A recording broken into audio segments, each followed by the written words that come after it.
Alors ce soir, nous allons parler de divorce. Qu'est-ce que le divorce? Nous entendons parler, nos oreilles ont déjà entendu parler, mais qu'est-ce que c'est? Qu'est-ce que cela veut dire? Et comment prévenir? Comment dirais-je? Comment ne pas aboutir à ça? Le titre de ce soir, c'est le divorce. Peut-on faire sans?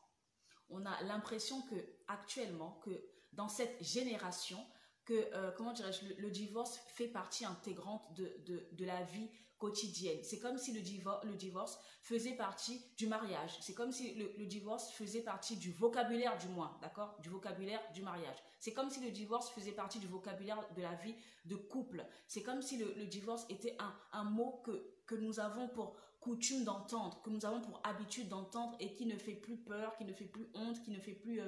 voyez-vous? C'est comme si le divorce était un mot banal, devenu un mot banal dans la société actuelle. Et je m'en vais vous dire que ce soir, nous allons parler de divorce. Le divorce, peut-on faire sans? Est-ce que c'est possible de faire sans parler de divorce? Est-ce que c'est possible de vivre sans divorcer? Est-ce que c'est possible comment dirais-je, de vivre votre vie de couple, notre vie de couple, sans parler de divorce? Au juste, est-ce que c'est possible dans cette société actuelle de vivre une vie épanouie sans parler de divorce? Parce qu'on a l'impression que le divorce fait partie intégrante de la vie des chrétiens, de la vie des hommes et des femmes. C'est comme si c'était normal, c'est devenu logique d'en parler, c'est devenu logique d'entendre parler, voyez-vous? Et ce soir, nous allons voir si nous pouvons réellement faire sans parler de divorce, sans vivre le divorce, d'accord? Et si nous ne finissons pas ce soir, nous terminerons jeudi prochain, toujours à notre rendez-vous hebdomadaire. Alors, je m'en vais déjà pour assurer toutes les personnes qui ont été divorcées, donc toutes les personnes qui ont divorcé, d'accord? Je m'en vais vous rassurer pour dire que je crois au Dieu qui restaure la vie. Je crois au Dieu qui restaure la vie familiale, la vie de couple, la vie sentimentale. Je crois au Dieu qui réécrit une nouvelle page de votre histoire. Je crois au Dieu qui donne un avenir meilleur. Je crois à ce Dieu-là qui a dit que j'ai un plan merveilleux pour vous. Et je crois aussi que peu importe l'âge que nous avons, je crois qu'il est capable de mettre un point et de réécrire une belle histoire pour le restant de notre vie. Je crois à ce Dieu-là qui dit que tout n'est pas terminé. Tant que nous avons encore le souffle de vie, tout n'est pas terminé et que nous avons encore de l'espoir. Je crois en ce Dieu-là qui nous a dit que je n'ai pas un plan de malheur pour toi, mais tout ce que je veux pour toi, c'est peut-être que je veux même plus de choses que pour toi, que toi-même tu ne veux pour toi. Comprenez-vous? Je crois en ce Dieu-là qui attend avec un ardent désir que je puisse être bien, que je puisse être dans l'allégresse. Je crois en ce Dieu-là qui veut que nous puissions vivre ce qu'il a promis, les promesses que nous puissions les vivre réellement sur la terre. Donc, j'aimerais dire à tous ceux qui ont vécu le divorce, à toutes les personnes qui sont divorcées, que ce soir, croyez à celui en qui tout est possible, celui en qui, comment dirais-je, celui vers qui l'impossible n'existe pas, celui à qui le mot impossible ne fait pas partie de son vocabulaire. J'aimerais vous rassurer et vous encourager pour dire que même si hier, vous avez vécu des situations qui vous ont démoralisé, qui vous ont détruit, mais aujourd'hui est un nouveau jour. La Bible dit que, comment dirais-je, les bontés de l'Éternel se renouvellent chaque jour. Alors si lui-même, créateur de l'univers, si lui-même, créateur de nous, êtres humains que nous sommes, si lui-même dit qu'il renouvelle chaque jour ses propres bontés, qui sommes-nous pour prendre le lourd fardeau d'hier et le transporter encore aujourd'hui et vouloir encore le transporter demain? Si lui-même il dit qu'il renouvelle chaque jour ses bontés, sa miséricorde se métamorphose chaque jour, il renouvelle le souffle de vie, alors il renouvelle la bonté, il renouvelle la grâce, il renouvelle la miséricorde, il renouvelle le pardon. Si lui, créateur de toute chair, si lui, créateur de tout être humain, dit qu'il renouvelle, alors qui sommes-nous en tant qu'être humain pour prendre ce qui est du passé et le trimballer comme un fardeau, comme une charge, encore aujourd'hui et encore demain? Voilà pourquoi je dis que je crois au Dieu de reconstruction, je crois au Dieu de la restauration. Et j'ai envie d'encourager quelqu'un ce soir qui a peut-être vécu le divorce à dire: tout n'est pas fini, ta vie n'est pas terminée. Tant que tu vis, c'est que Dieu n'a pas dit son dernier mot. Et si Dieu n'a pas dit son dernier mot, c'est que tout est encore possible dans ta vie. Quelqu'un me comprend ce soir? Si tu me comprends, dis simplement Amen. Nous allons entrer dans le vif du sujet. Alors, le divorce, peut-on faire sans? Est-ce que de nos jours, il est encore possible de faire sans le divorce? Qu'est-ce que le divorce? Nous entendons parler de divorce, divorce par-ci, divorce par-là. J'ai une collègue qui a divorcé, j'ai un ami qui a divorcé, mon frère a divorcé, ma soeur a divorcé, mon père a divorcé, mes parents ont divorcé. Donc, qu'est-ce que c'est le divorce, d'accord? Alors, le divorce, c'est la rupture officielle du mariage.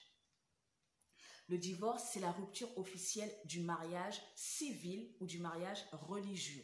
Pourquoi je parle de mariage religieux? Parce qu'il y a des pays comme aux États-Unis où l'Église est habilitée à marier, comme des pays comme la France où la mairie est habilitée à marier, d'accord? Dans les pays comme la France, c'est la mairie qui officialise le mariage. C'est la mairie qui marie et qui déclare l'homme et la femme mariés, d'accord? Aux États-Unis, par exemple, l'Église est habilitée à marier un homme et une femme, d'accord? Voilà pourquoi je fais cette précision. Le divorce, c'est la rupture officielle du mariage civil ou religieux, d'accord? Qui liait précédemment les deux époux, l'homme et la femme.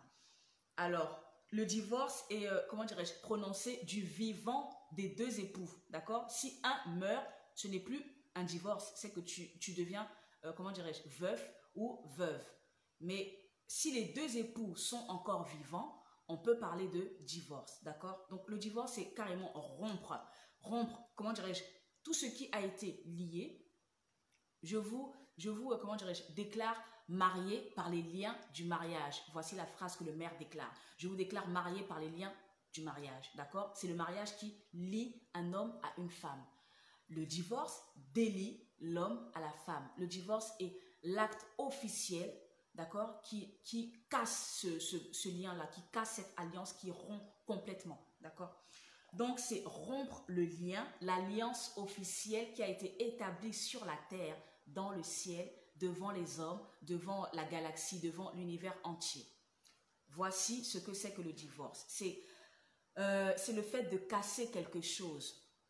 Il est inutile de préciser que lorsqu'on se marie, ce n'est pas simplement deux corps qui s'unissent. Ce n'est pas simplement deux êtres humains qui s'unissent. C'est carrément toute ta vie. C'est tout ton toi. C'est tout ton, oui, toi. Toute ta personne, toute ta personnalité, toute ton identité que tu investis dans ce qu'on appelle ton mariage. C'est tout ton être entier. C'est ta pensée, c'est ton cœur, ce sont tes émotions, c'est ton travail, c'est ton imagination, c'est ta réflexion, c'est tout ce qui est toi que tu investis, que tu prends et tu mets totalement. C'est ton temps, ce sont tes passions, tes compétences, tes capacités que tu mets au service de ton union, que tu mets au service de ton mariage, que tu mets au service de ton mariage. Comprenez, de ce que tu es en train de bâtir avec cet homme ou avec cette femme. Alors, le divorce, c'est rompre tout ce que vous avez bâti ensemble. Seulement, c'est officiel. De la même manière que la mairie officialise le mariage, de la même manière que le divorce est officialisé par un représentant de la loi. D'accord? Très bien. Alors, je vais vous parler, comprenez bien que je ne suis pas là pour encourager le divorce, mais je suis là pour j'ai envie de dire décourager, oui, pour décourager du divorce, mais surtout pour expliquer que le divorce n'est pas une fin en soi, pour expliquer que le divorce n'est pas une issue, pour expliquer que le divorce n'est pas « je n'en peux plus, oh là là, maintenant je vais divorcer ». Non, tu peux encore. Tant que la parole de Dieu est là, tant que tu es là et que Dieu n'a pas disparu, c'est que tu peux encore le trouver, c'est qu'il est là pour toi et que tu peux encore le chercher et le trouver. Et d'ailleurs, il dit qu'il se laisse trouver à celui qui le cherche. Tant que tu vis sur la terre, c'est que tout est encore possible. Alors, j'aimerais encourager quelqu'un ce soir pour dire que le divorce, ce n'est pas une finalité, ce n'est pas un point final que tu acceptes, auquel tu adhères. Ce n'est pas quelque chose que tu veux, que tu désires. C'est quelque chose que tu dois repousser. C'est quelque chose contre quoi tu dois combattre. C'est quelque chose contre quoi que tu dois rejeter au plus loin de toi. Que tu ne dois pas, comment dirais-je, nourrir dans tes pensées. Je voudrais nous encourager tous ensemble. aussi bien les hommes que les femmes, à dire que le divorce, ce n'est pas une bonne chose. Bon, ceci étant, je suis en train de parler de divorce, donc je suis obligée de rentrer dans certains détails. Très bien. Il y a 4 types de divorce. Sans entrer dans les détails et comment dirais-je, sans vous encourager, je suis quand même obligée d'en parler. Il y a 4 types de divorce, d'accord? Alors, il y a le divorce par consentement mutuel, ça s'appelle le divorce à l'amiable. Les deux époux sont d'accord, ils se sont entendus sur tout ce qui suit le divorce, c'est-à-dire la garde d'enfants, le partage des biens, sur tout ce qui va avec, d'accord? Là, c'est le divorce à l'amiable. Le divorce contentieux, c'est lorsqu'ils ne sont pas d'accord sur, comment dirais, sur la garde des enfants, sur les biens, sur tout ce qui reste, tout ce qui a à se partager. Donc là, ça crée des disputes. Okay. Le divorce par altération définitive du lien conjugal. Le divorce sur acceptation du principe de la rupture du mariage. Sans entrer dans les détails, il y a 4 types. Et ces 4 types de divorce, je vous décourage complètement, je vous déconseille complètement de croire que ces 4 types de divorce peuvent faire partie de votre vie. Au contraire, ce soir, je suis simplement en train de dire qu'il y a quelque chose qui existe qui s'appelle le divorce, qui ne doit absolument pas faire partie de notre vie. Il y a quelque chose qui existe qui s'appelle le divorce, contre quoi nous devons absolument lutter, contre quoi nous devons absolument combattre, contre quoi nous devons absolument, comment dirais-je, que nous devons absolument guetter, être aux aguets par rapport à ça, afin de ne pas tomber dans les pièges du divorce, parce que vous allez comprendre plus profondément ce que c'est que le divorce. Alors, je suis dans le regret de vous annoncer que dans la société actuelle dans laquelle nous vivons, il y a un mariage sur 2 qui se solde par un divorce. Autrement dit, un mariage sur 2 réussit. Donc, un mariage sur 2 va à l'échec. Voyez-vous, c'est énorme. Que ce soit dans le monde comme dans l'église, c'est la même chose. Malheureusement, c'est devenu la même chose, monnaie courante. Voilà pourquoi le titre est « Le divorce, peut-on faire sans ?» Est-ce qu'on peut vivre sans? Parce que j'ai l'impression du moins que le divorce est entré dans l'église. Dans le monde, c'est un peu normal, d'accord? Mais c'est entré dans l'église et que c'est normal. Ce n'est pas normal. Je m'en vais vous dire en accord avec la parole de Dieu, le divorce n'est pas du tout normal parce que ce n'est pas du tout la volonté de Dieu pour ses enfants. La Bible dit que Dieu dit, je hais le divorce, du verbe haïr. Je déteste le divorce, je n'aime pas le divorce parce que mis à part les 2 personnes qui se séparent, il y a tout un ensemble de choses autour qui se séparent également et qui se cassent, qui rompent ce lien, cette alliance que Dieu a faite avec les 2 personnes, voyez-vous. Et comme Dieu ne se repent pas de ce qu'il nous donne, Dieu a béni, il a béni. Donc ça lui fait mal au cœur et ce n'est pas de sa volonté de voir se déchirer 2 personnes que lui-même il a béni. Un mariage qu'il a béni, auquel il a participé, 2 personnes qu'il a unies, qu'il a, comment dirais-je, joint, qu'il a considéré, qu'il a aimé. Il a aimé leur union, il a béni leur union et il est inutile de vous faire comprendre la tristesse dans laquelle Dieu se retrouve lorsque nous, en tant qu'enfants de Dieu, nous nous retrouvons dans de telles situations. Voilà pourquoi j'ai exhorté tous ceux qui sont passés par là à dire le passé, c'est le passé.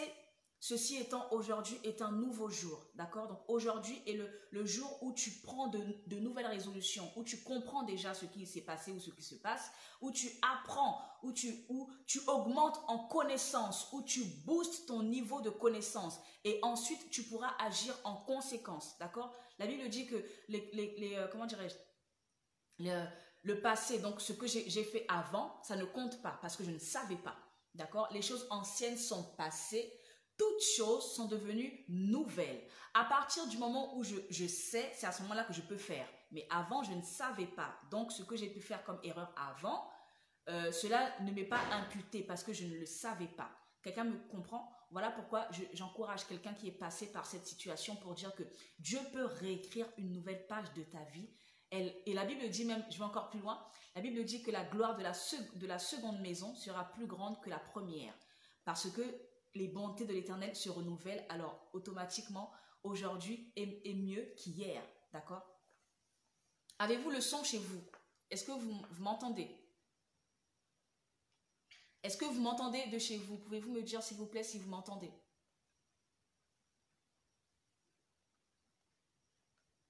Est-ce que quelqu'un peut me dire si vous m'entendez, s'il vous plaît?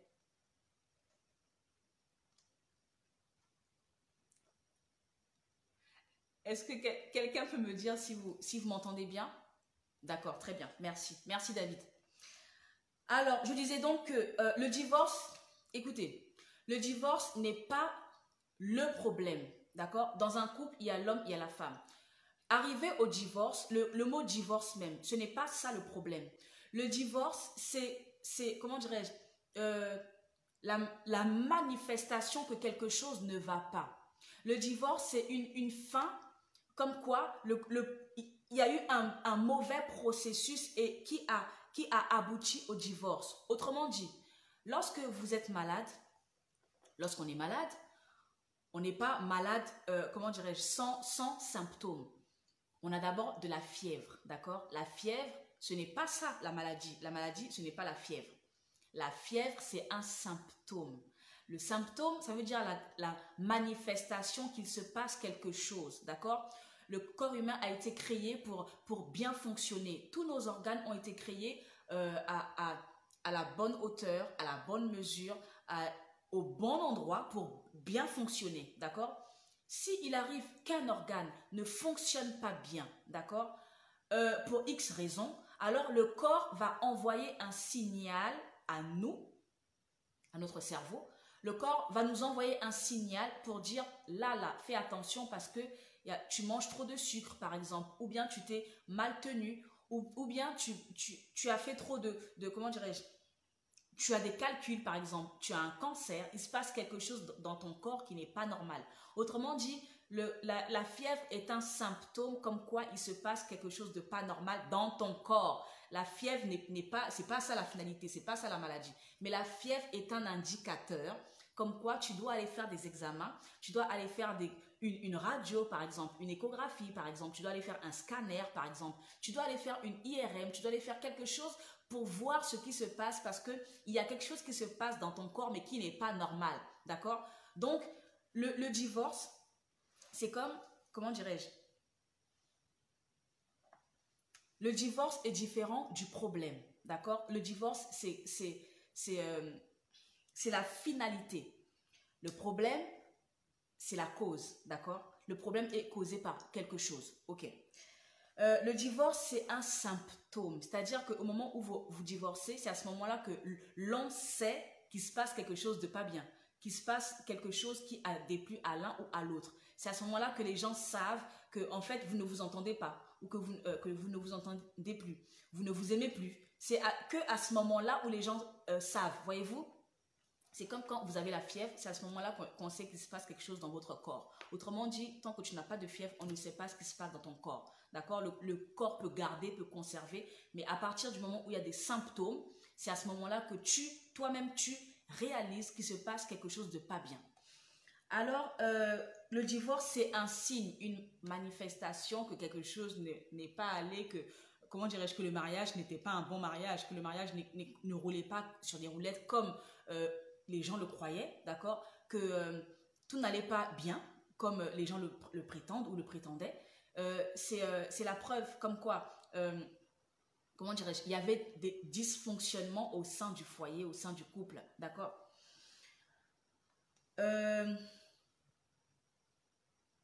Par exemple, si un enfant a une bronchite, par exemple, eh ben, il aura la fièvre. La fièvre voudra dire que allez-y voir le médecin parce qu'il se passe quelque chose, d'accord? Donc, le divorce, c'est simplement que il se passe des choses à l'intérieur, ou il s'est passé des choses à l'intérieur, en sous-marin, d'accord? Et le divorce a été, comment dirais-je, la manifestation de tout ce qui se passait en bas, d'accord? Ok. Le divorce, c'est une finalité. C'est une finalité. C'est quelque chose que les gens se disent, bon ben là, j'ai donné mon maximum. Bon, là, j'ai fait tout ce que je peux. Là, je t'ai aimé de toutes sortes d'amour. Là, j'ai tout fait pour toi. Là, j'ai tout donné. Je n'en peux plus. Voyez-vous, au juste, l'être humain se dit, je suis arrivé au bout de la relation. Je suis arrivé au bout de ma force. Je suis arrivé au bout de mes efforts, au bout de mon travail, au bout de ma satisfaction, au bout de quelque chose que j'ai entrepris auquel je n'arrive pas à voir le bout du tunnel. Je suis arrivé au bout de quelque chose. Je suis arrivé au bout du bout du bout du bout. Alors, je décide que le divorce est ma fin. et mon terminus. Voyez-vous, c'est une décision personnelle. D'accord? De la même manière que l'on décide d'aimer, lorsque vous rencontrez une femme, un homme, vous décidez d'aimer cette femme, vous décidez d'aimer cet homme. Pourquoi ce n'est pas un autre homme? Pourquoi ce n'est pas une autre femme? Parce que vous avez décidé que ça sera cet homme-là. Tu as décidé que ça sera cette femme-là. D'accord? Ok. C'est la même chose pour le divorce. Tu décides que celle-là, je ne veux plus l'aimer. Déjà, elle ne m'attire plus. Elle me parle bizarrement. Je ne me sens plus homme à ses yeux. Je ne me sens pas héros. Je ne me sens pas bien. Je ne me sens pas respecté. Je ne me sens pas, voilà, comme je devrais me sentir. Au juste, c'est toi-même qui prends ta propre décision. Et tout ton corps, comment dirais-je, ton psychisme, ton métabolisme, tes pensées obéissent à ta décision. De la même manière que lorsque tu veux te marier, c'est toi qui dis j'aime cette femme, je la veux pour moi. C'est toi qui prends la décision d'aimer cette femme. Alors tout ton corps, toutes tes pensées sont assujetties à toi, ta volonté, à la volonté que tu as donnée à ton être entier. Parce que c'est toi qui as voulu de cette femme, c'est toi qui as voulu de cet homme. Donc, toute ta vie est conditionnée par rapport à ta décision. D'accord? Voilà pourquoi on ne peut pas dire... Je ne parle pas des divorces où comment dirais-je, parce que je l'ai aussi vu, où ce n'était même pas un mariage, parce qu'il y a un qui a menti à l'autre, d'accord? C'était un mariage d'intérêt. C'est-à-dire que la femme s'est mariée pour avoir les papiers, par exemple. La femme s'est mariée pour avoir, comment dirais-je, un document officiel qui lui permette de résider dans le pays, d'accord? Ça, c'est... Et du coup, la femme n'aimait pas l'homme. Très peu d'années qui sont restées ensemble, mariées, elle ne l'aimait pas. Et au bout du bout, ben, comme ça n'a pas bien commencé, ça a commencé avec une mauvaise décision. Et du coup, le parcours, le processus, le schéma même était très mauvais parce que le départ était mauvais. La décision était mauvaise. Je me marie pour un certain but qui n'est pas le bon. Résultat, le fonctionnement du couple, du foyer n'était pas bon. La finalité était certaine. Parce que le début n'était pas du tout bon, que la finalité était certaine. Quelqu'un me comprend? Tout dépend de la décision que toi tu prends. Je ne parle pas des faux mariages. Je ne parle pas des mariages où tu es comment dirais-je, entre la vie et la mort, tu es obligé de partir. Je ne parle pas de ça. Je parle des mariages, comment dirais-je, un peu plus conventionnels, d'accord? Un peu plus, j'ai envie de dire normaux, mais comprenez ce que je veux dire, d'accord? Je ne parle pas des exceptions, je parle de la normalité. Très bien. Donc, c'est toi qui prends ta décision et c'est toi qui respecte ta décision. Résultat, l'autre ne peut pas être responsable de ce que toi tu as pensé, de ce que toi tu penses, de ce que toi tu veux. Parce qu'il s'agit de toi-même. C'est toi avec toi-même et c'est toi avec tes agissements. D'accord? Ok. Lorsque tu t'engages à l'armée, par exemple pour les militaires qui s'engagent à l'armée, ils s'engagent esprit, corps et âme. Au juste, ils s'engagent entier, corps et âme. Ils ne s'engagent pas à moitié. Lorsqu'ils vont en guerre, ils vont avec tout ce qu'ils sont. Ils vont avec leur courage, leur corps, ils vont avec comment dirais-je, leur mental, ils vont avec leur armure, avec tout ce qu'ils ont, avec leur fusil, leur protection, leurs souliers, leur chapeau, leur casquette, voilà, leur tenue. Ils vont avec tout ce qu'ils sont, d'accord?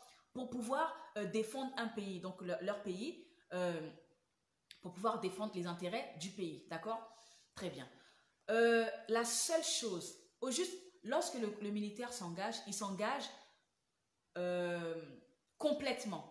Il ne s'engage pas à moitié, il ne s'engage pas à 75%, il s'engage à 100%, à 1000% même. Il s'engage en son âme et conscience. Il s'engage, comment dirais-je, il s'engage devant ses responsables, il s'engage devant la nation, il s'engage pour défendre la nation. D'accord? Très bien. Et lorsqu'il s'engage, la seule chose qui peut faire que son engagement finisse, c'est la mort. Autrement dit, pour lui, le soldat, son issue qui pourrait faire qu'il se désengage ou qui pourrait faire qu'il ne puisse plus tenir sa promesse, c'est la mort. Parce qu'il s'est engagé à la vie, à la mort.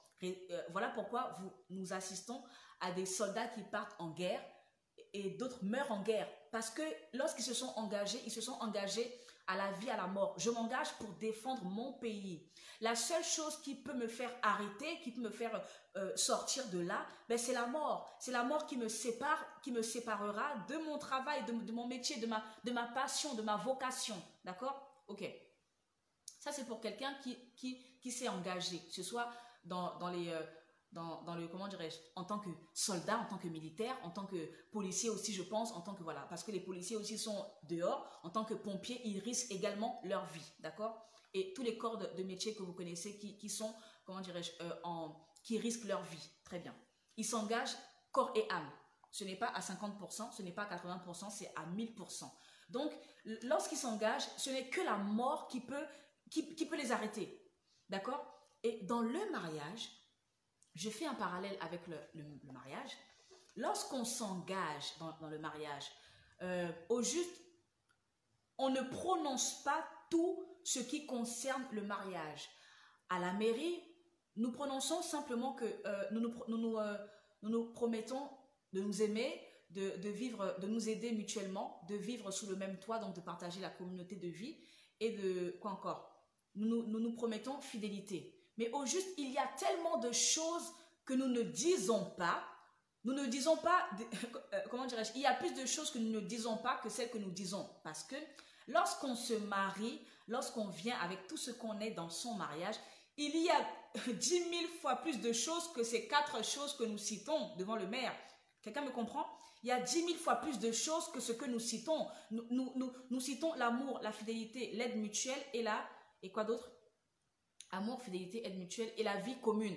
Mais il y a tellement plus de choses, vous le voyez très bien, il y a tellement plus de choses que nous ne citons pas, ce qui veut dire que dans tout ce que nous sommes en tant qu'homme, en tant que femme, en tant que mari, épouse, tout ce qui nous lie, c'est que je m'engage à assumer, à prendre, à le vivre en fait. Je m'engage, je viens dans le mariage avec mes connaissances, avec qui je suis, avec ma personnalité, avec mon identité. Je viens avec comment dirais-je,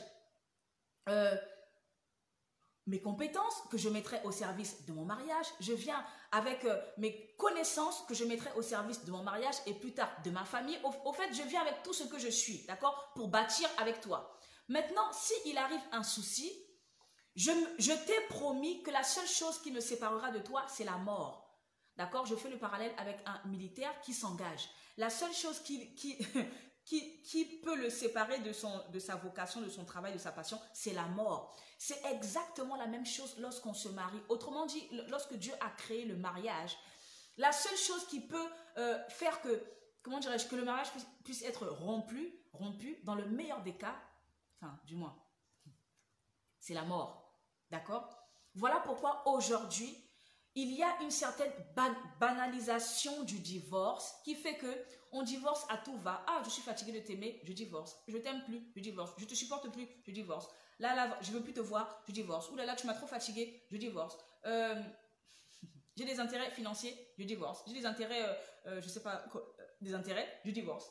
Je divorce, je divorce. Voyez-vous, alors qu'à l'origine, à la base, lorsqu'on s'est engagé, le divorce ne fait pas partie de notre engagement. Le divorce n'est pas du tout dans l'engagement. Quelqu'un me comprend ce soir?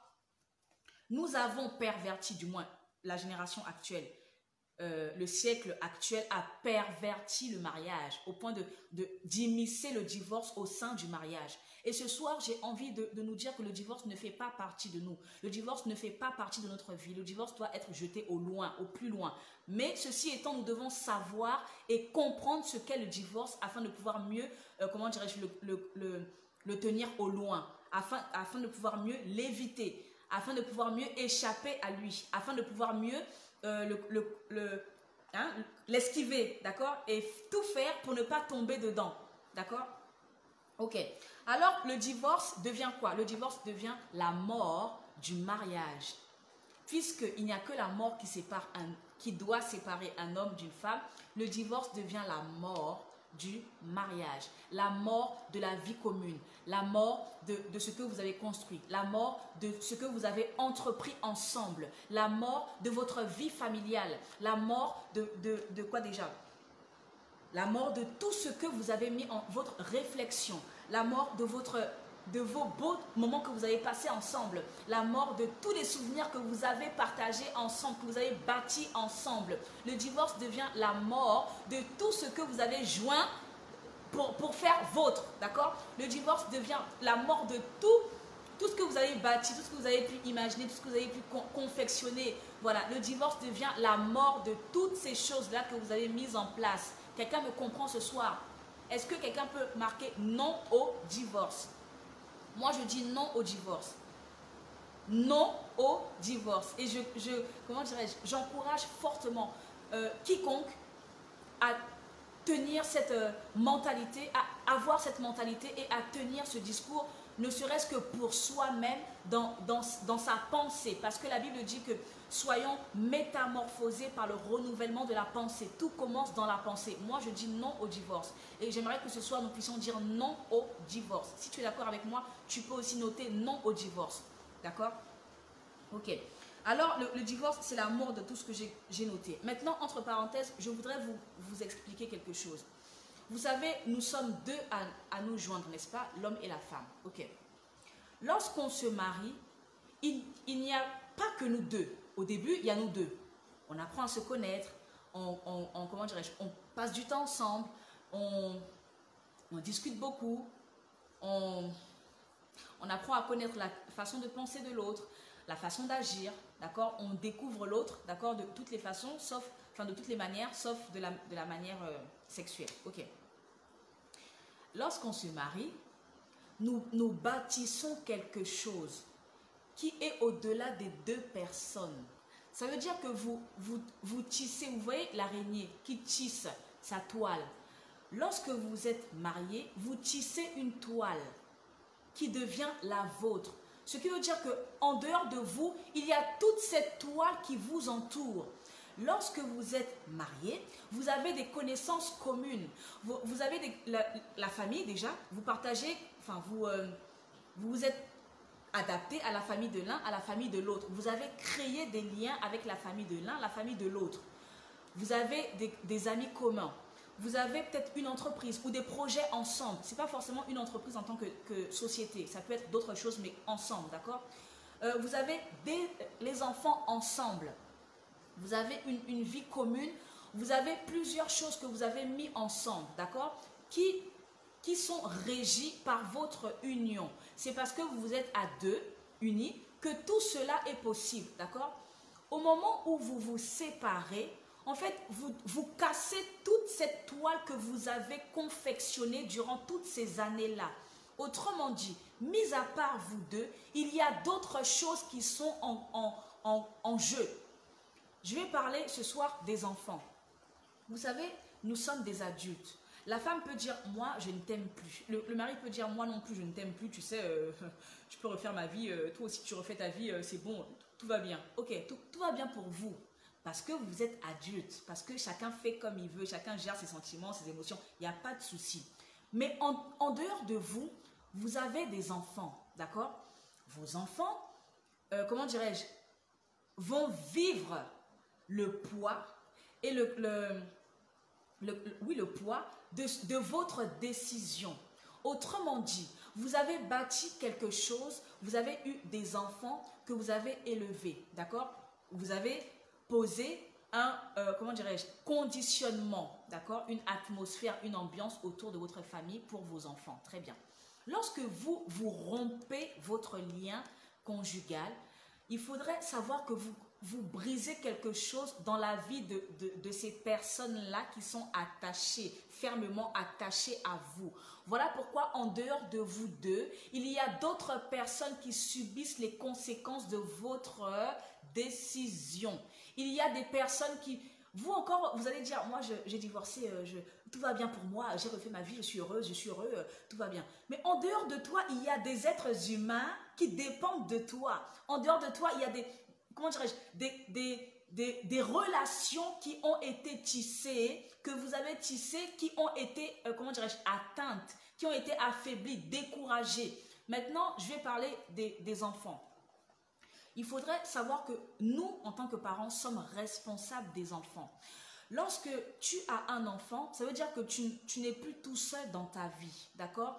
Ça veut dire que tes choix, tes décisions, tes volontés, tes souhaits sont dorénavant régis par ton rôle de parent. Non seulement ton rôle d'adulte, mais aussi par ton rôle de parent. Autrement dit, tu ne peux pas te lever un matin et puis dire, tiens, moi je ne t'aime plus, je veux plus de toi.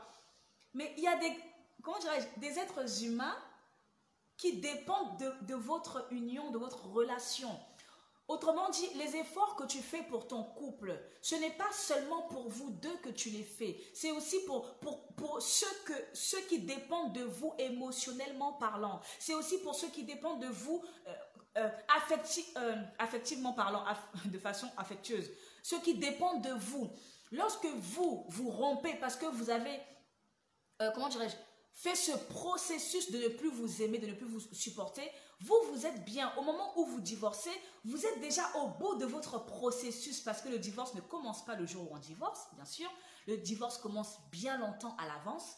Donc, vous, au moment où vous divorcez, vous êtes à la fin du processus parce que vous avez commencé à ne plus vous aimer depuis longtemps. Mais les personnes à qui vous informez, on divorce, on va divorcer, elles apprennent ça maintenant, elles ont le choc maintenant et elles doivent l'accepter maintenant parce qu'elles n'ont pas le choix. Quelqu'un me comprend? Alors, de deux choses l'une. Soit les enfants vont reproduire exactement la même chose, ça veut dire qu'ils vont prendre comme exemple le fracas du schéma familial. Ils vont grandir avec et se dire, mais puisque mon père ou ma mère a divorcé, donc moi aussi, tu sais, le mariage, c'est pas la peine, ça sert à rien. En fait, ils vont avoir comme schéma votre exemple, d'accord? Soit, ça sera tout l'inverse. L'enfant dira, moi, j'ai tellement souffert, ou bien, ça m'a marqué peut-être de façon inconsciente, d'accord? Je ne veux pas reproduire ce que j'ai vu. Voyez-vous, de deux choses l'une, c'est soit l'enfant va faire pareil, soit il va faire tout l'inverse. Je ne veux pas reproduire ce que j'ai vu parce que comme j'en ai souffert, je ne veux pas faire souffrir mes enfants. Maintenant, ce soir, j'aimerais comment dirais-je, nous exhorter. En dehors de nous qui bâtissons nos vies, il y a les personnes que nous amenons, que nous faisons entrer dans notre vie. Ces personnes-là comment dirais-je, ne vous leurrez pas, ces personnes-là sont atteintes parce qu'on a tissé des liens que nous-mêmes nous décidons de rompre. Quelqu'un me comprend? C'est une semence que nous mettons également dans la vie des uns et des autres. Et qui dit semence dit pousser, dit que ça germe, dit que demain ça va être une récolte. Quelqu'un me comprend? Alors ce soir, j'aimerais nous exhorter simplement par rapport aux enfants, d'accord? À partir du moment où nous avons des enfants, nous ne nous appartenons plus totalement à nous-mêmes. Mais les décisions sont pour le bien des enfants, d'accord? Pensons au bien des enfants, ce qui veut dire que si je peux penser au bien de ceux qui dépendent de moi, c'est que je peux encore faire un effort. Si je peux faire cet effort-là, c'est que je peux encore faire un autre effort.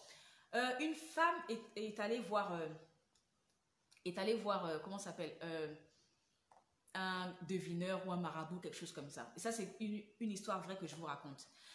La dame, elle en avait assez de ça, de son mari, de sa belle-mère, je sais, de sa belle-mère. Elle en avait assez, elle voulait plus la voir. Elle dit, oulala, elle, faut qu'elle parte de chez moi, je ne veux plus, elle détruit mon mariage, etc. Ok. Elle est allée voir le marabout. Le marabout lui a dit, tiens, prends cette poudre blanche que tu mettras dans la nourriture lorsque tu vas faire à manger pour ta belle-mère. Tu mettras un petit peu de poudre blanche dans la nourriture, comme ça tu tournes bien, comme ça quand elle va manger, au fur et à mesure, elle va s'éteindre, elle va être malade et au fur et à mesure, elle va s'éteindre. Ok. Et le féticheur, ou je ne sais pas, voilà, le devineur, quelque chose comme ça, le monsieur du moins, ne lui a pas dit de quoi était faite cette poudre blanche, d'accord? Donc la dame, elle est partie toute contente, merci, merci, merci, parce que je veux vraiment qu'elle crève, je ne veux plus la voir. C'était ces mots. Je veux plus la voir, je veux qu'elle meure parce qu'elle me dérange. Voilà, ok. Donc, elle est arrivée dans son foyer, elle était toute gentille avec sa belle-mère parce qu'il fallait bien qu'elle puisse avoir comment dirais-je, la confiance de la belle-mère pour pouvoir lui faire à manger, pour pouvoir mettre cette poudre blanche dans sa nourriture. Mais si elle était en guerre physique, en guerre visible avec la belle-mère la belle-mère ne voudrait pas qu'elle lui fasse à manger, n'est-ce pas? Donc, lorsqu'elle est rentrée chez elle, chaque jour, elle s'attelait à garder cette relation, du moins à créer et à garder, conserver la relation avec la belle-mère. Donc, elle était là en train de plaisanter avec elle, en fait, de vouloir créer une relation pour pouvoir l'amadouer, pour pouvoir l'avoir dans sa poche, pour pouvoir être bien avec elle. Comme ça, la belle-mère ne soupçonnera pas. Celle-là me cache quelque chose, celle-là, elle est suspecte. Voyez-vous? Ok. Donc, chaque jour, elle faisait des efforts, elle faisait à manger, elle avait le linge. Et à chaque fois qu'elle faisait à manger, elle prenait la poudre blanche et elle mettait un petit peu. Et elle tournait et elle donnait à la belle-mère. Et plus les jours avançaient, plus elle faisait des efforts et donc plus elle s'entendait bien avec sa belle-mère, n'est-ce pas? Et au fil du temps, elles sont devenues très très complices, mais vraiment très complices parce que la relation évoluait. Puisque elle était sans cesse en train de faire des efforts pour pouvoir conquérir le cœur de la dame, pour pouvoir mieux l'empoisonner. D'accord? Ok. Donc, si la relation allait si bien qu'elle est retournée chez le monsieur pour lui dire: je ne veux plus la tuer, elle est trop gentille, elle est bien, je ne veux plus, fais quelque chose, fais quelque chose, fais quelque chose pour pas que tout ce qu'elle a ingéré déjà puisse la tuer à petit feu. Est-ce que tu peux faire quelque chose pour ma belle-mère parce que je l'aime trop, elle est finalement gentille, elle est bien, je rigole avec elle, elle est comme ma mère. Ok, le marabout l'a regardé, il a souri, il a dit: tu sais, je n'ai pas empoisonné, je ne t'ai pas donné de poison. Je t'ai donné quelque chose comme de la farine. Ce n'était pas du poison. Parce que si tu es venu, si tu as fait l'effort, tu as quitté chez toi pour venir chez moi, pour me demander de te fabriquer quelque chose pour empoisonner ta belle-mère. Si chaque jour que ta belle-mère était là, chaque jour tu étais capable de faire des efforts pour pouvoir créer une relation avec ta belle-mère, chaque jour tu évoluais dans la relation et chaque jour tu avais la confiance de la belle-mère, vice-versa. Si tu as pu faire, d'accord, cet élan d'effort, c'est que tu peux le faire pour ton mari, c'est que tu peux le faire pour quiconque. C'est que c'est une question de volonté. Parce qu'à partir du moment où tu veux faire des efforts avec quelqu'un, tu es capable de faire ces efforts-là. Mais sauf que lorsque tu es venu me voir, ta volonté n'était pas de faire d'efforts. Ta volonté était que tu ne veux plus voir ta belle-mère, tu veux l'éliminer. Est-ce que quelqu'un me comprend? Et à cause de ça, donc après le monsieur lui a expliqué qu'en fait je n'ai pas empoisonné, donc tu peux retourner tranquillement chez toi et conserve cette relation que tu as avec ta belle-mère parce que vraiment c'est comment dirais-je, une richesse. Et lorsqu'elle est rentrée chez elle, elle a pu embrasser sa belle-mère et sans lui dire, d'accord, sans lui dire, mais vraiment l'embrasser très fort pour lui dire, comme pour dire, mais vraiment j'ai failli te perdre, pardonne-moi, pardonne-moi. Et comment dirais-je, je ferai dorénavant, enfin chaque jour des efforts pour que notre relation puisse subsister, voyez-vous, puisse perdurer. Voyez-vous, si tu es capable de demander quelque chose ou de prendre une décision pour fomenter quelque chose de mauvais, en revanche, tu es aussi capable de prendre une décision et puis te dire, là, je vais faire des efforts sur tel et tel point parce que j'ai tel et tel objectif à atteindre. Tout est une question de ta volonté, ce que tu veux comme objectif, ce que tu veux atteindre comme objectif. Au juste, Dieu nous met devant nous la vie et la mort. Il a dit, choisis. Il ne nous force même pas, il ne nous dit même pas, choisis la vie, choisis la vie. Non, il dit, choisis. Donc, ce libre arbitre est valable dans les foyers, il est valable chaque jour, il est valable dans notre vie quotidienne, il est valable tout le temps, H24, 24 heures sur 24, il est valable. Et plus, comment dirais-je, nous aurons ce libre arbitre, plus logiquement, nous devons être capables de choisir la vie parce que nous savons ce qu'il y a dans la vie. Mais seulement, quelquefois, nous choisissons la mort, d'accord, en sachant très bien ce qui se trouve dans la mort. Ce soir, j'ai envie de nous ramener, de tous nous ramener à faire le bon choix, à choisir la vie. Dans la vie, c'est vrai que nous avons à faire des efforts parce que c'est contre nature, parce que notre nature nous poussera toujours à choisir la mort. Mais notre esprit, comment dirais-je, relèvera et encouragera notre âme à dire: mon âme, fortifie-toi, mon âme, ne sois pas abattue, mon âme, relève-toi, mon âme, et choisis la vie. C'est dans la vie que se trouve comment dirais-je, c'est dans la vie que se trouve ce que tu recherches et non dans la mort. Le divorce, c'est la mort. Je ne vais pas vous dire autre chose. Le divorce, c'est la mort du mariage. Le divorce est un échec. Je ne connais pas une seule personne qui va se lever un bon matin et puis dire, tiens, je voudrais créer une entreprise, je voudrais m'asseoir, avoir des associés, je voudrais avoir des partenaires, je voudrais créer une entreprise, mais seulement je veux que dans 5 ans, mon entreprise coule. Je ne connais personne de sensé qui va penser comme ça. Je ne connais personne de sensé qui va dire, moi, je veux que mon entreprise, dans 10 ans, je veux créer mon entreprise. Dans 5 ans, je veux qu'elle soit au top. Et dans 10 ans, je veux qu'elle coule. Je ne connais personne de sensé qui puisse tenir un tel discours. Je ne connais personne de sensé qui puisse avoir une telle pensée. Quelqu'un me comprend ce soir? Si tu es capable de penser quelque chose de bon pour toi-même, ça veut dire que la pensée que tu as eue au départ doit être celle qui dirige tes pas, doit être celle qui conditionne ta vie, doit être celle qui t'emmène dans un entonnoir pour te dire n'oublie pas l'objectif. Qu'est-ce que tu t'es dit il y a 10 ans? Qu'est-ce que tu t'es dit il y a 5 ans lorsque tu as voulu créer ton entreprise? Lorsque tu as voulu te marier, qu'est-ce que tu t'es dit? Quelles étaient tes attentes? Qu'est-ce que tu t'es promis à toi-même? Qu'est-ce que tu t'es dit? Rappelle-toi, souviens-toi de cela. Et reviens au premier amour. Reviens à cet amour que tu as eu pour cette femme, pour cet homme. Et reconquiert le cœur de la personne. Reconquiert le cœur de la femme ou de l'homme. Parce que reviens au premier amour. Ne laisse pas les circonstances de la vie vous éloigner ou vous perdre. Ou te faire perdre tes objectifs. Te faire perdre ce que toi-même tu as établi pour ta propre réussite. D'accord? Toujours est-il que la mort est devant nous. La vie et la mort, n'est-ce pas? Mais la mort, j'ai l'impression que la mort est plus devant nous que la vie. La mort est plus évidente parce que la mort fait partie de notre chair pécheresse. Mais choisissons la vie. Choisissons toujours la vie. Ok. Donc, le divorce, c'est la destruction du schéma familial. C'est la destruction comment dirais-je, de la hiérarchie. C'est la destruction de la construction psychique de tout un chacun. C'est la destruction de toute chose, d'accord? Un divorce, c'est un échec. Mais j'aimerais vous poser la question ce soir. Qui veut échouer? Qui aime échouer? Qui a soif d'échouer? Qui rêve d'échouer? Qui voudrait mais ardemment échouer? Vous me répondrez, personne. Personne ne veut échouer. Mais puisque tu ne veux pas échouer, ça veut dire que c'est à toi de te donner les moyens de réussir, les moyens de ne pas échouer. Parce que le divorce tape toujours à la porte. Le divorce tapera toujours à la porte, mais c'est à nous de le repousser. Ok. Le divorce, c'est aussi la séparation d'intérêts, la séparation de sentiments. Ok. Lorsqu'on se marie, nous joignons les intérêts. Tes intérêts deviennent mes intérêts deviennent les tiens parce que nous formons une seule chair. Ok. Nous joignons les sentiments. Je t'aime, toi tu m'aimes. Ça veut dire que nous collons nos sentiments qui deviennent des sentiments amoureux que nous partageons. C'est réciproque, d'accord? Il y a cette réciprocité-là. Ok. Le divorce, c'est carrément couper cela. Le divorce, c'est carrément la séparation des intérêts. Puisque lorsqu'on divorce, je ne défends plus tes intérêts, tu ne défends plus mes intérêts. Dorénavant, je défends mes propres intérêts, tu défends les tiens.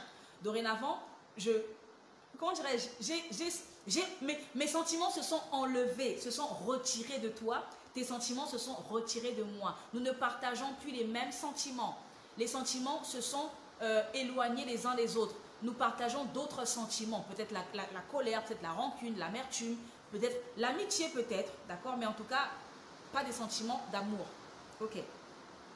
Le divorce, c'est aussi la divergence. La divergence, ça veut dire qu'on n'est plus d'accord. Nos avis sont opposés. Nos avis ne sont plus les mêmes. On a maintenant des différences, d'accord? On est dans la divergence. Le divorce, c'est aussi la divergence parce qu'on ne pense plus pareil. Rappelez-vous, lorsqu'on se marie, vous aimez cette personne parce que la personne a beaucoup de points communs avec vous.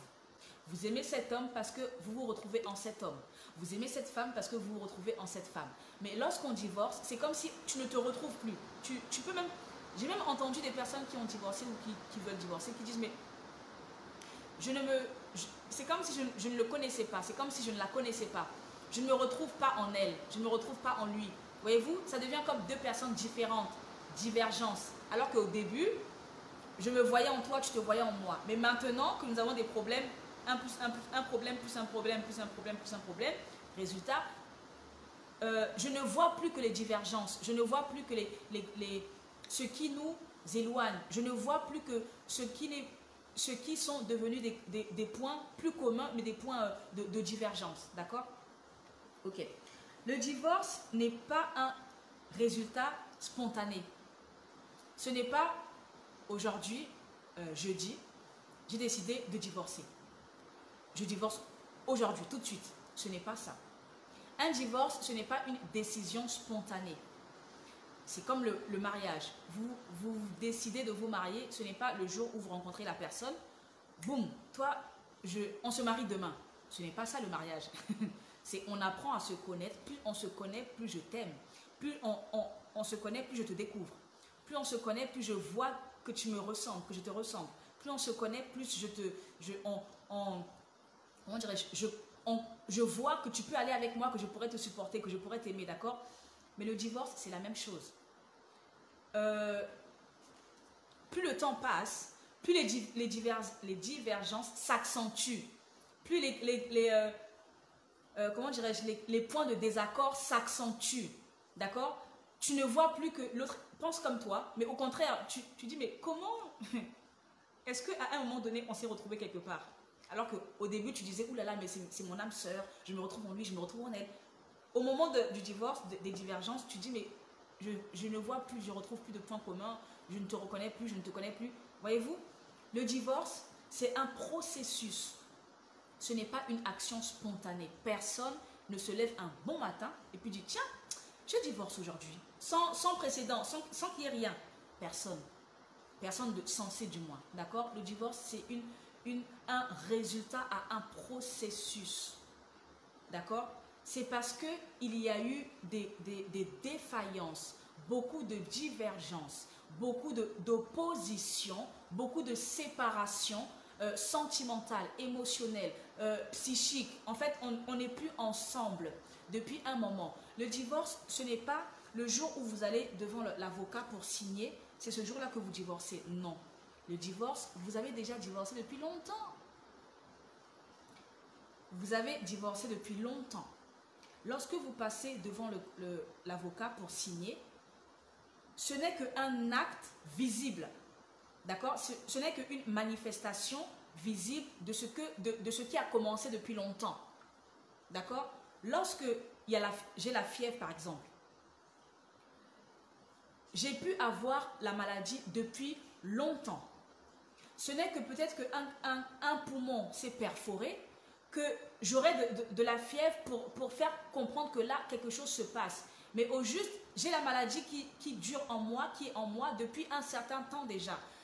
Lorsque j'ai la fièvre, ce n'est pas à ce moment-là que je suis peut-être malade. Peut-être que j'étais malade depuis des mois, depuis des années. Mais c'est aujourd'hui que j'ai la manifestation. Quelqu'un me comprend?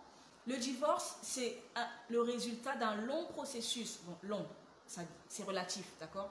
Mais c'est le résultat d'un processus. Ok. Ça commence dans la tête. De la même manière que lorsqu'on se marie, ce n'est pas le jour où on signe devant le maire qu'on s'aime. Non. Ce n'est pas le jour où nous sommes face au maire, où nous disons, monsieur le maire, oui, j'accepte, je veux la prendre pour épouse, je veux le prendre pour époux. Ce n'est pas à ce moment-là, lorsqu'on signe, que l'amour entre dans nos cœurs. Non. Nous nous aimons déjà depuis longtemps. C'est parce que nous nous aimons que nous nous marions. C'est parce que nous nous aimons que nous arrivons au mariage. Donc le mariage est la finalité, la conclusion de ce que nous avons commencé précédemment, il y a quelques mois, voire quelques années. Le mariage n'est que la finalité de ce qui a commencé depuis un bon bout de temps, depuis qu'on est fiancé. On construit en fait pour le mariage. Donc le mariage, c'est la finalité de ce que nous avons commencé depuis longtemps. Le divorce, c'est la finalité de ce qui a commencé depuis belle lurette. D'accord? Ça veut dire que dans la tête, j'ai déjà divorcé de toi. Dans ma tête, je ne suis plus avec toi. De la même manière que lorsqu'on se marie, je m'attache à toi, je deviens une seule chair, je veux de toi en fait, je fais tout pour être avec toi, pour faire partie de toi. De la même manière que lorsqu'on divorce, lorsqu'on décide de divorcer, ça fait longtemps que je ne suis plus avec toi. ça fait longtemps que j'ai décidé que tu ne m'attires plus, que je ne t'aime plus d'amour éros. Ça fait longtemps que j'ai décidé comment dirais-je, que mon cœur ne palpite plus pour toi. Ça fait longtemps que j'ai déjà décidé qu'en fait, toi et moi là, on est amis. Que toi et moi, on s'aime de l'amour de Dieu. Ça au moins, c'est perpétuel. Mais que je ne t'aime plus en tant que femme ou que je ne t'aime plus en tant que mari. Voyez-vous? C'est dans la tête d'abord. Ensuite, les actes que tu vas poser vont simplement répondre à la décision que toi tu as prise dans ta tête. Autrement dit, au début de votre relation, tu étais docile, tu étais calme, tu étais serviable, tu étais voilà, aimable, amusant, tu étais vraiment voilà, quelqu'un de jovial, d'accord? Mais à partir du moment où toi tu as pris ta décision, ça veut dire que tu t'es séparé de la personne dans ta tête et dans ton cœur.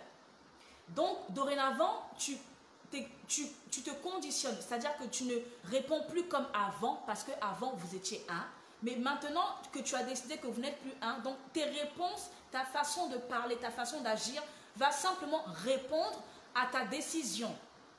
D'accord? Avant tu étais serviable, dorénavant tu diras, ah non, lève-toi toi-même pour aller te faire ce que tu veux, va te servir toi-même. La casserole est là-bas, va te servir. Parce que dans ta tête, ce n'est plus ta femme. Quelqu'un me comprend? Parce que dans ta tête, il n'est plus tien. Elle n'est plus tienne. Dans ta tête, vous n'êtes plus liés. Dans ta tête, vous n'êtes plus sous cette alliance-là. Parce que toi, tu l'as décidé. Autrement dit, c'est d'abord dans la tête que tu divorces de la personne. Tu divorces émotionnellement parlant. Tu divorces physiquement parlant. D'accord? Il ne se passe plus rien. Tu divorces sentimentalement parlant. Tu retires tes sentiments amoureux par rapport à cette personne, vis-à-vis de cette personne-là. D'accord? Tu enlèves l'amour, comment dirais-je, éros vis-à-vis de cette personne-là. D'accord? Puisque l'amour est un choix, est une décision. Et lorsque vous arrivez devant l'avocat pour signer le divorce, ce n'est que le point final en fait de ce qui a déjà commencé depuis longtemps. Quelqu'un me comprend? Donc le divorce, c'est une décision. Je vous ai dit que je ne parle pas des faux mariages, je ne parle pas comment dirais-je, des situations où la personne a été obligée de divorcer parce qu'elle était menacée ou bien comment dirais-je, entre la vie et la mort. Je ne vous parle pas de ces cas de figure-là, d'accord? Là, je parle du divorce en général. Comprenez bien ce que je suis en train d'expliquer. Ok. Le divorce est une mauvaise chose parce que toi-même, tu as pris la mauvaise décision. Maintenant, si tu as su, comment dirais-je, plaire à cet homme, tu as su plaire à cette femme-là, ça veut dire que quelque part, tu t'es donné les moyens parce que pour plaire à quelqu'un, je vous promets que tu dois taire un peu le moi pour pouvoir te dépasser pour plaire à quelqu'un. D'accord? Si tu as pu le faire au début et après votre union, c'est que tu peux continuer à le faire. C'est que tu peux un jour dire, waouh, laisse-moi reconquérir un peu le cœur de cet homme, laisse-moi reconquérir un peu le cœur de cette femme. Tu peux décider de reprendre tout à zéro. Ça veut dire que toi-même, tu obéiras à ta propre décision. À ce moment-là, Dieu ne peut pas décider pour toi. Voilà pourquoi à aucun moment nous pouvons dire, Seigneur, pourquoi tu as permis? Ce n'est pas Dieu qui a permis. Je veux nous rassurer, ce n'est pas Dieu qui a permis, ce n'est pas Dieu qui contrôle ça. Parce que Dieu nous laisse le libre arbitre. Dieu ne pourra jamais décider pour nous. Parce qu'il nous laisse cette liberté-là, cette liberté, il nous la donne. Donc, c'est à toi de te donner pour toi-même. Parce que lui, même s'il désire que tu sois bien, il ne peut pas te forcer à prendre la bonne décision. Tu es le seul décisionnaire. La seule décisionnaire, c'est toi. Quelqu'un me comprend? Très bien. Et vous verrez les directs précédents où j'expliquais que c'est un choix. C'est une décision. Tu as choisi cette femme. Tu as choisi cet homme.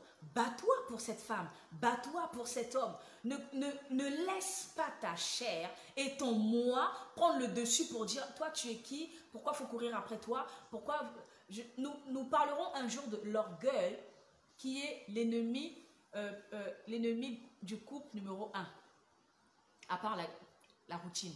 L'orgueil est l'ennemi du couple. Honnêtement parlant, il faut bannir l'orgueil dans le couple. Donc, si tu t'es donné à fond pour cette personne-là, continue à te donner. Enlève l'orgueil, hein, le moi, l'ego. Enlève-le, mets-le de côté et fais des efforts pour pouvoir conquérir jour après jour le cœur de ta dulcinée, le cœur de ton dulciné. C'était le divorce. Peut-on faire sans? Bien sûr. La réponse est oui. Nous pouvons faire sans. D'accord? Pour toutes les personnes qui sont mariées actuellement ou qui vont se marier. D'accord? Nous pouvons faire sans. Maintenant, pour toutes les personnes qui ont divorcé, le jeudi prochain, nous parlerons du cas où, dans quel cas pouvons-nous nous remarier. D'accord? Après le divorce, peut-on se remarier? C'est le thème que nous développerons la semaine prochaine. Et pour les personnes qui ont divorcé, vous saurez si dans quel cas vous pouvez vous remarier ou pas. D'accord? Nous prendrons dans la Bible comme d'habitude afin de pouvoir nous exhorter et nous encourager les uns les autres. D'accord? Voilà. Le titre c'était le divorce. Peut-on faire sans? Bien sûr, nous pouvons vraiment, mais alors vraiment faire sans. D'accord? Il suffit de nous donner les moyens de faire sans et d'aller contre vents et marées, d'aller contre notre propre orgueil, d'aller contre notre propre moi, d'aller contre nos propres a priori, d'aller contre nos propres jugements, nos propres, comment dirais-je, nos propres pensées, nos propres idées, afin de pouvoir foncer et atteindre l'objectif. Paul a dit, je cours. Ce n'est pas que j'ai remporté la victoire. Ce n'est même pas que j'ai remporté le prix. Mais je cours, je cours, je cours. Tant que je suis sur terre, je suis en train de courir. À aucun moment, je ne serai sur terre et puis je pourrais dire « Oh, je suis arrivé, je suis arrivé, j'ai vaincu, j'ai gagné le bon combat. » Je suis encore sur la terre, c'est que je cours. Paul a dit « Je cours » afin comment dirais-je, remporter le bon combat. Remporter le bon combat, c'est à la fin de ma vie que Dieu me dira « Bon et fidèle serviteur, tu as remporté le bon combat. » Ce n'est pas que je suis encore dans le combat et puis je dis « Bon, j'ai atteint, j'ai gagné. » Je n'ai encore rien gagné. Je suis en train de courir. Alors, comment dirais-je, fortifions-nous, prenons courage. Dieu est avec ses enfants. La parole de Dieu est là pour nous fortifier, nous encourager. Dieu n'a pas changé. Ce n'est pas parce que c'est toi qui va changer. Ce n'est pas parce qu'il s'agit de toi aujourd'hui qu'il va changer. Il n'a pas changé, il ne change pas. Quelqu'un me comprend? Dieu ne change pas. Et puisqu'il ne change pas, c'est à nous de nous accrocher, de nous attacher à sa parole qui ne change pas et qui ne faillit jamais. C'était Lady Storm. Merci d'avoir suivi ce direct. Que le Seigneur nous encourage tous, que le Seigneur nous fortifie, que le Seigneur nous garde toujours près de sa parole, toujours dans le creux de sa main, que jamais rien, que jamais les situations de la vie, les défauts de la vie, les problèmes, les situations, les tonnerres, comment dirais-je, les cyclones, les tempêtes, que rien de tout ça vienne nous faire dévier du chemin de la vie et il est le chemin, la vérité, la vie, du chemin de la vérité de la vie qu'est notre Jésus. En tout cas, une grosse parenthèse pour remercier Gospel Miracle Réunion. En tout cas, que le Seigneur soit béni pour la vie de toutes les personnes qui étaient là ce matin et pour celles qui n'ont pas pu venir mais qui étaient avec nous. En tout cas, nous sommes fiers de notre Seigneur. Nous sommes fiers de ce que Dieu fait. Nous sommes fiers, nous serons toujours fiers de ce grand Dieu qui ne fait que comment dirais-je, nous étonner agréablement et nous n'avons pas fini de voir ces merveilles au sein de Gospel Miracle. Un gros merci, un gros merci à chaque personne de Gospel Miracle et à vous, amis Facebook, famille de Facebook qui soutenez, parce que en tout cas, notre Dieu, waouh! Notre Dieu, il est waouh, waouh, waouh! Pas de mots pour le décrire, il est incomparable, il n'a pas d'égal, il n'a pas de semblable, il est unique, il n'a pas de rival, il est tout seul. Il n'a pas de comparaison. En fait, il n'y a pas de comparaison, il n'y a pas de comparable. On ne peut pas trouver dans notre langage humain ici sur la terre un mot qui puisse le définir. Il est indéfinissable, il est au-delà de tous les mots, il est au-delà de toutes les définitions. Il n'a même pas de définition. C'est notre Dieu, c'est le Tout-Puissant, c'est tout ce que nous avons. En tout cas, c'est comment dirais-je, c'est tout ce dont nous avons besoin. Donc, un grand merci à toutes les personnes qui étaient là ce matin, c'était simplement waouh. Merci à toutes les personnes qui nous soutiennent, qui prient pour nous parce que nous avons réellement besoin de vos prières. Et merci au roi des rois, merci au Seigneur Dieu Tout-Puissant pour sa grandeur dans nos vies, que nous vivons, que nous voyons, que nous témoignons. Et le combat n'est pas terminé. Tant que nous sommes sur la terre, le combat n'est pas terminé. À nous la victoire. Nous ne sommes pas vainqueurs, nous sommes plus que vainqueurs. Merci de partager la vidéo. Dès que le direct termine, partagez la vidéo. Merci pour ceux qui ne se sont pas encore inscrits. Abonnez à la page de Distorm. Abonnez-vous. Et ensuite, cliquez sur voir en premier afin que vous puissiez être notifié lorsqu'elle est directe, que la cloche puisse sonner, que vous puissiez le savoir. Et partagez et soyez bénis, soyez resplendissez de la gloire de Dieu parce que nous n'avons que ça. C'est notre trésor le plus cher, la gloire de Dieu dans nos vies. Shalom à tous, shalom, shalom, bye bye.